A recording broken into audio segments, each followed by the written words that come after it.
जय जिनेन्द्र।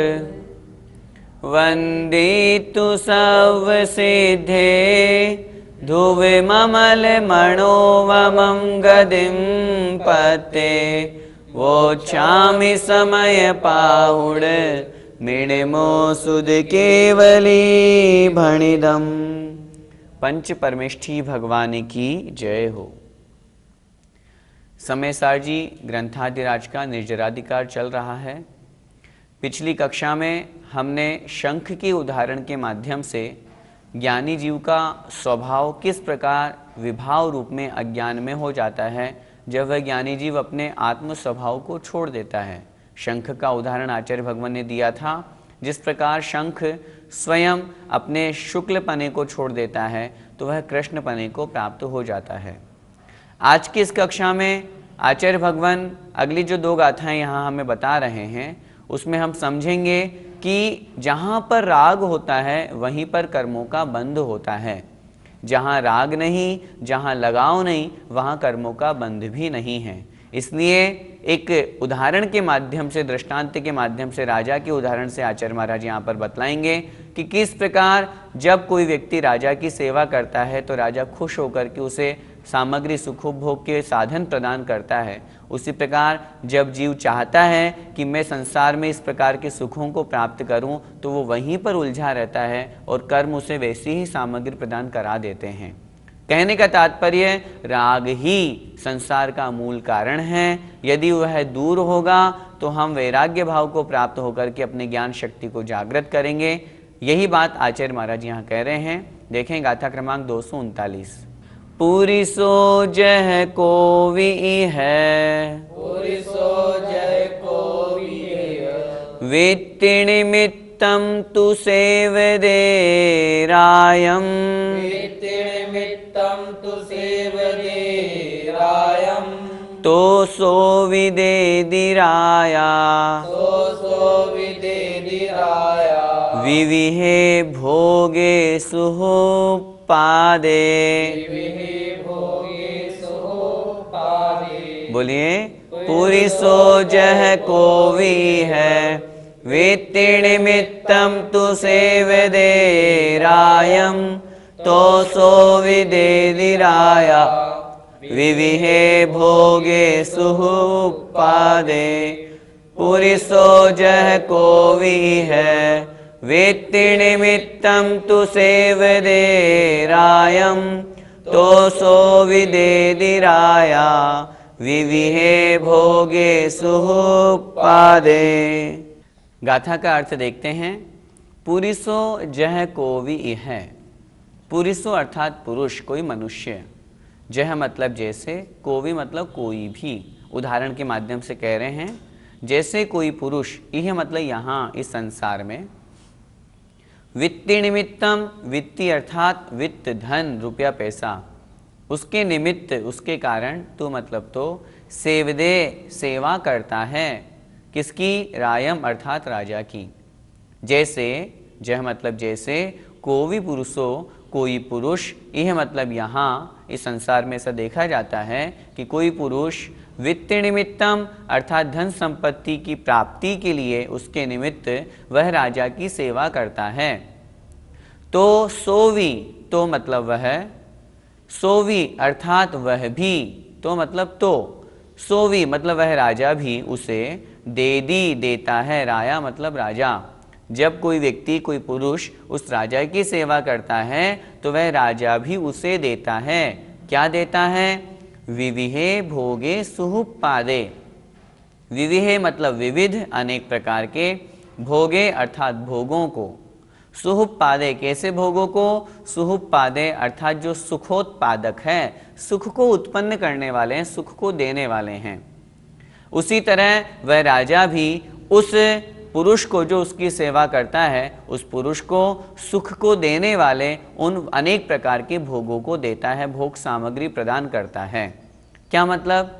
आचार्य भगवान यहाँ कह रहे हैं एक उदाहरण के माध्यम से, जैसे संसार में देखा जाता है कि यदि कोई पुरुष, कोई मनुष्य किसी राजा की सेवा कर रहा है, राजा की अभ्यर्चना कर रहा है, उसकी स्तुति कर रहा है, उसको जो चाहिए वो राजा को वह प्रदान कर रहा है, खूब उसकी चाटुकारिता कर रहा है, तो वह राजा भी उस पुरुष को, जो पुरुष उसकी सेवा कर रहा है, उसको यथा योग्य भोग सामग्री प्रदान करता है जो उस पुरुष को सुख देने वाली है, ताकि वह प्रसन्न रहे। वह राजा को प्रसन्न कर रहा है, राजा उसे प्रसन्न कर रहा है, ऐसा संसार में देखा जाता है। उसी प्रकार अज्ञानी जीव का स्वरूप आगे अगली गाथा में हम समझेंगे। एक बार फिर से इस गाथा का अर्थ समझें।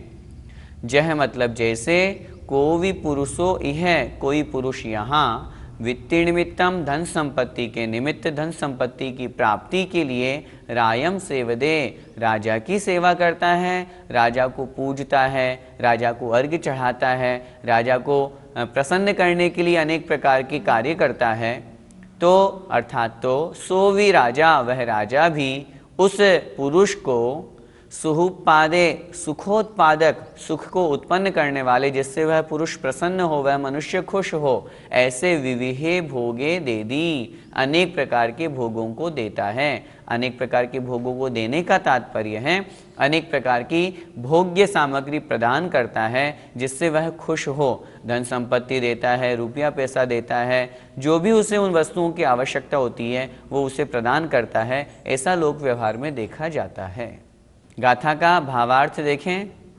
जैसे इस लोक में कोई पुरुष धन अथवा आजीविका के निमित्त राजा की सेवा करता है, तब वह राजा भी उसे विविध सुख देने वाले भोग सामग्री अर्थात धन संपत्ति आदि उसे दे देता है, अर्थात प्रदान करता है। इस गाथा का पद्यानुवाद पढ़ते हैं। कोई यहाँ नर नराधिप की सुसेवा, मानो घनाढ्य करने करता सदेवा, राजा उसे सुखद सुंदर संपदाएं देता, सुदुर्लभ अभीष्ट विलासताएं।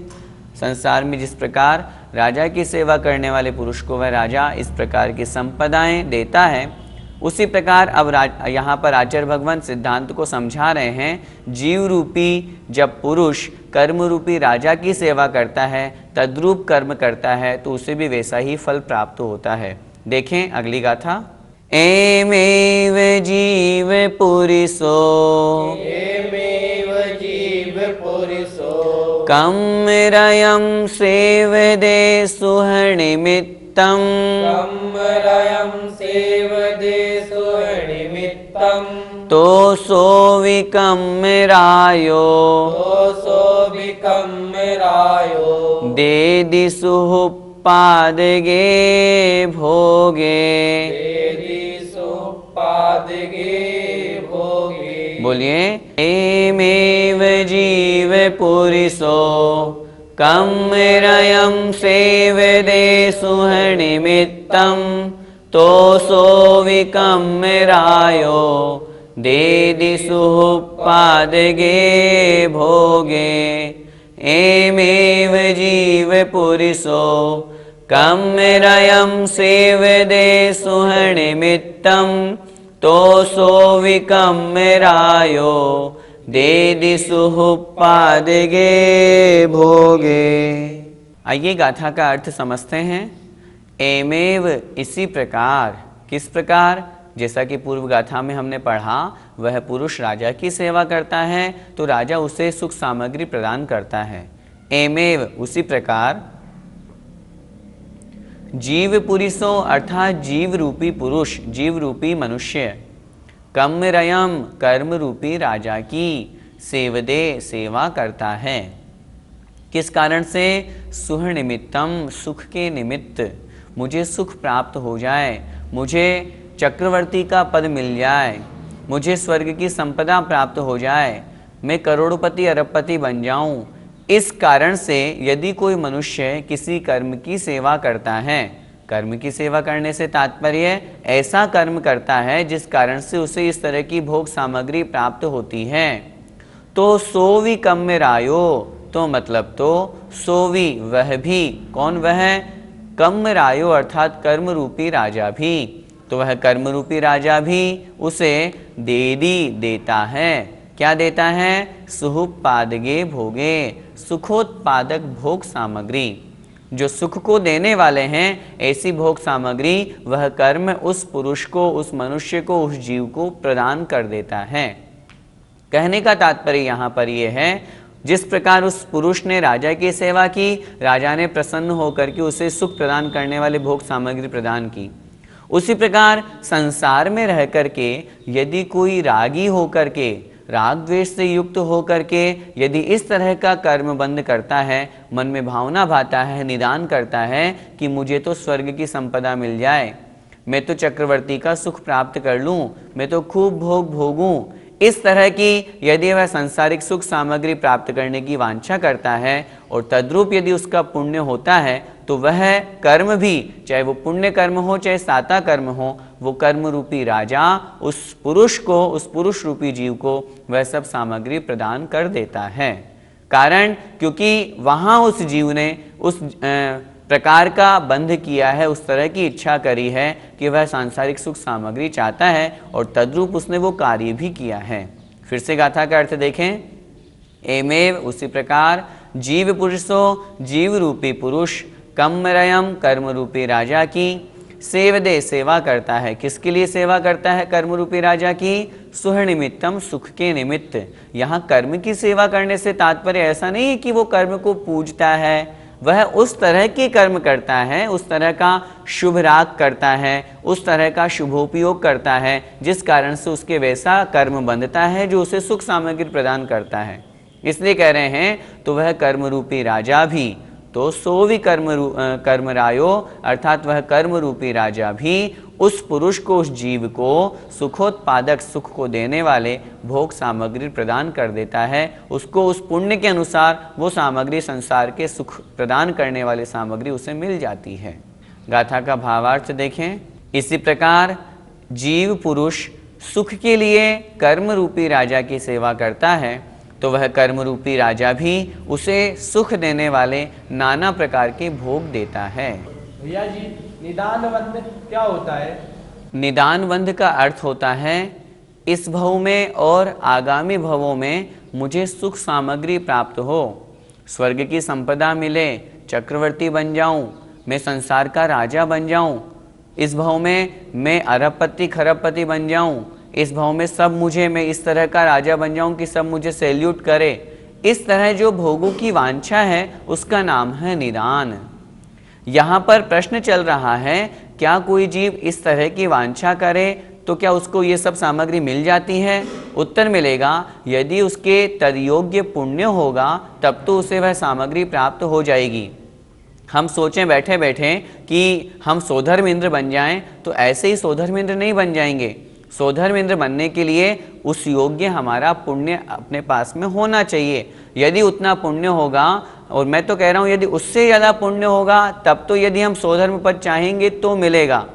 जैसा कि पहले बैंक का उदाहरण दिया, उसी तरह यहाँ समझना चाहिए हमारे पास में अधिक पुण्य है और यदि किसी जीव ने उससे कम पुण्य सामग्री का कोई पद मांगा है तो वह उसको प्राप्त हो जाता है। उतना उसके पास पुण्य नहीं है, उससे ज़्यादा का वो निदान कर रहा है तो वह पद उसको प्राप्त नहीं होता। अब प्रश्न हो सकता है तो क्या सम्यक दृष्टि भी निदान करता है? आचार्य भगवंतों ने कहा है सम्यक दृष्टि जीव की इस तरह की भावना नहीं होती है। सम्यक दृष्टि तो प्रतिदिन भगवान से क्या कामना करता है? भगवान दुख खो, कम्मक हो, बोहिला हो, सुगई गमनम, समाहि मरणम, जिणगुण संपत्ति हो मध्यम। वह सांसारिक भोगों की वांछा नहीं करता, भगवान से प्रार्थना तो करता है, भगवान से मांग तो करता है, लेकिन कैसी मांग करता है? भगवान मेरे दुखों का क्षय हो, मेरे कर्मों का नाश हो। कर्मों का नाश होना भोगों की वांछा करना नहीं है।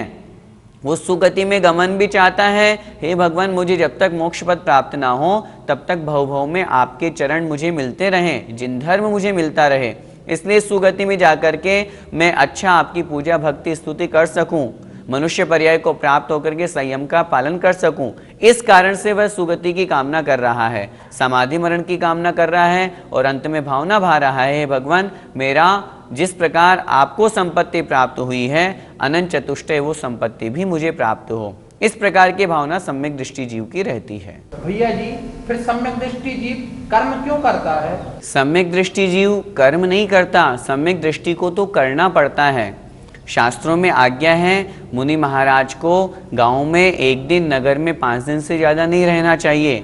इसलिए तो वो विहार करते रहते हैं। वो जिस स्थान पर रहते हैं उस स्थान से राग नहीं करते हैं। उन्हें ऐसा नहीं लगता कि मैं वहाँ क्यों जाऊँ, क्योंकि मुझे वहाँ उस स्थान से, उस व्यक्ति विशेष से राग है, इसलिए वो जा रहे हैं। ऐसा नहीं है। सम्यक दृष्टि जीव, सम्यक ज्ञानी जीव की इसी तरह की परिणति होती है। कर्म कर रहे हैं लेकिन उन्हें कर्म करना पड़ रहा है। तीर्थंकरों के लिए लिखा, जब वो छद्मस्त अवस्था में होते हैं, मुनि अवस्था में होते हैं, तब नियत विहारी होते हैं, बस गमन ही करते रहते हैं। ठीक उसी प्रकार ज्ञानी जीव होता है, वो इन सब कर्मों को करते हुए भी करना पड़ रहा है, इस तरह की उसकी परिणति होती है। आज की जो हमने दोनों गाथाएं पढ़ी, उससे हमें यही समझना है कि जो अज्ञानी जीव है वह कर्म रूपी राजा को मनाता है और संसार के सुखोपभोग में फंसा रहता है। अगली जो 2 गाथाएं हैं ये इससे रहित हैं, राग से रहित होकर के जब वह वीतरागी बन जाता है तो वह कर्म रूपी राजा को नहीं मनाता, अर्थात उन कर्मों से दूर होकर के आत्म स्वभाव को प्राप्त करके नवीन नूतन कर्म बंध से बच जाता है। देखें इस गाथा का पद्यानुवाद। हो कर्म सेव करता इस ही प्रमाणे, संसारी जीव यदि संपत्ति भोग पाने, तो कर्म भी विविध सौख्य प्रमोदकारी, देता उसे क्षणिक भौतिक दुखकारी। संसार के जो सुख हैं कैसे हैं? क्षणिक हैं, भौतिक हैं और दुख को देने वाले हैं। अज्ञानी जीव उस रूप कर्म करके उन सुखों की वांछा करता है और इस प्रकार के सुखों को प्राप्त करता है, इसीलिए वह अज्ञानी कहा है। जो हम कल की कक्षा में पढ़ेंगे उसे अच्छी तरह से समझना है। जो राग को छोड़ करके ज्ञान स्वभाव में स्थित हो जाता है वह इन सांसारिक सुखों में नहीं फंसता, वह तो आत्मिक सुख, मोक्ष सुख को प्राप्त कर लेता है। जय जिनेंद्र।